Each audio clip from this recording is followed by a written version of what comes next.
복된 날입니다. 주님의 은혜가 가득하시기를 축복합니다.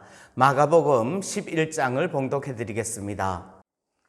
그들이 예루살렘에 가까이 와서 감람산 벳바게와 베다니에 이르렀을 때에 예수께서 제자 중 둘을 보내시며 이르시되 너희는 맞은편 마을로 가라. 그리로 들어가면 곧 아직 아무도 타보지 않은 나귀 새끼가 매여 있는 것을 보리니 풀어 끌고 오라. 만일 누가 너희에게 왜 이렇게 하느냐 묻거든 주가 쓰시겠다 하라. 그리하면 즉시 이리로 보내리라 하시니 제자들이 가서 본즉 나귀 새끼가 문 앞 거리에 매여 있는지라. 그것을 푸니 거기 서 있는 사람 중 어떤 이들이 이르되 나귀 새끼를 풀어 무엇 하려느냐 하매 제자들이 예수께서 이르신 대로 말한데 이에 허락하는지라. 나귀 새끼를 예수께로 끌고 와서 자기들의 겉옷을 그 위에 얹어 놓음에 예수께서 타시니 많은 사람들은 자기들의 겉옷을 또 다른 이들은 들에서 벤 나뭇가지를 길에 펴며 앞에서 가고 뒤에서 따르는 자들이 소리 지르되 호산나 찬송하리로다. 주의 이름으로 오시는 이여 찬송하리로다. 오는 우리 조상 다윗의 나라여 가장 높은 곳에서 호산나 하더라. 예수께서 예루살렘에 이르러 성전에 들어가사 모든 것을 둘러보시고 때가 이미 저물매 12 제자를 데리시고 베다니에 나가시니라. 이튿날 그들이 베다니에서 나왔을 때에 예수께서 시장하신지라. 멀리서 잎사귀 있는 한 무화과 나무를 보시고 혹 그 나무에 무엇이 있을까 하여 가셨더니 가서 보신즉 잎사귀 외에 아무것도 없더라. 이는 무화과의 때가 아님이라. 예수께서 나무에게 말씀하여 이르시되 이제부터 영원토록 사람이 내게서 열매를 따먹지 못하리라 하시니 제자들이 이를 듣더라. 그들이 예루살렘에 들어가니라. 예수께서 성전에 들어가사 성전 안에서 매매하는 자들을 내쫓으시며 돈 바꾸는 자들의 상과 비둘기 파는 자들의 의자를 둘러보시며 아무나 물건을 가지고 성전 안으로 지나다님을 허락하지 아니하시고 이에 가르쳐 이르시되 기록된 바 내 집은 만민이 기도하는 집이라 칭함을 받으리라고 하지 아니하였느냐. 너희는 강도의 소굴을 만들었도다 하시매 대제사장들과 서기관들이 듣고 예수를 어떻게 죽일까 하고 꾀하니 이는 무리가 다 그의 교훈을 놀랍게 여김으로 그를 두려워함일러라. 그리고 날이 저물매 그들이 성 밖으로 나가더라. 그들이 아침에 지나갈 때에 무화과 나무가 뿌리째 마른 것을 보고 베드로가 생각이 나서 여짜오되 랍비여 보소서 저주하신 무화과 나무가 말랐나이다. 예수께서 그들에게 대답하여 이르시되 하나님을 믿으라. 내가 진실로 너희에게 이르노니 누구든지 이 산들어 들리어 바다에 던져지라 하며 그 말하는 것이 이루어질 줄 믿고 마음에 의심하지 아니하면 그대로 되리라. 그러므로 내가 너희에게 말하노니 무엇이든지 기도하고 구하는 것은 받은 줄로 믿으라. 그리하면 너희에게 그대로 되리라. 서서 기도할 때에 아무에게나 혐의가 있거든 용서하라.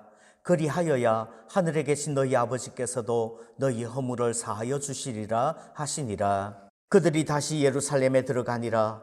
예수께서 성전에서 거니실 때에 대제사장들과 서기관들과 장로들이 나와 이르되 무슨 권위로 이런 일을 하느냐? 누가 이런 일할 권위를 주었느냐?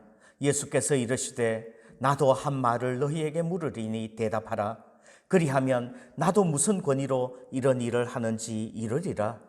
요한의 세례가 하늘로부터냐 사람으로부터냐 내게 대답하라.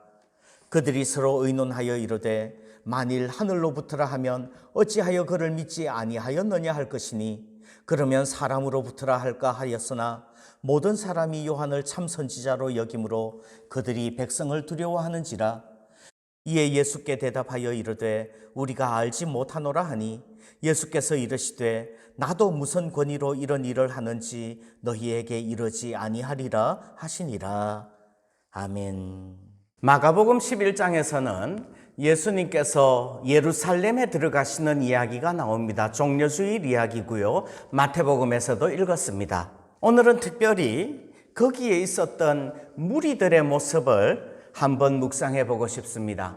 마태복음에서는 무리들이라고 표현을 하는데 마가복음에서는 많은 사람들, 또 다른 이들, 앞에서 가고 뒤에서 따르는 자들 이렇게 표현을 합니다. 8절부터 10절까지 봉독해드리면 많은 사람들은 자기들의 겉옷을 또 다른 이들은 들에서 벤 나뭇가지를 길에 펴며 앞에서 가고 뒤에서 따르는 자들이 소리 지르되 호산나 찬송하리로다 주의 이름으로 오시는 이여 찬송하리로다 오는 우리 조상 다윗의 나라여 가장 높은 곳에서 호산나 하더라. 이름이 나오지 않는 수많은 군중들이에요. 어쩌면 탁월한 수제자는 아니지만 주님 곁에 있던 평범한 신자들이었던 것 같아요. 이 무리들은 어떤 사람들인가요?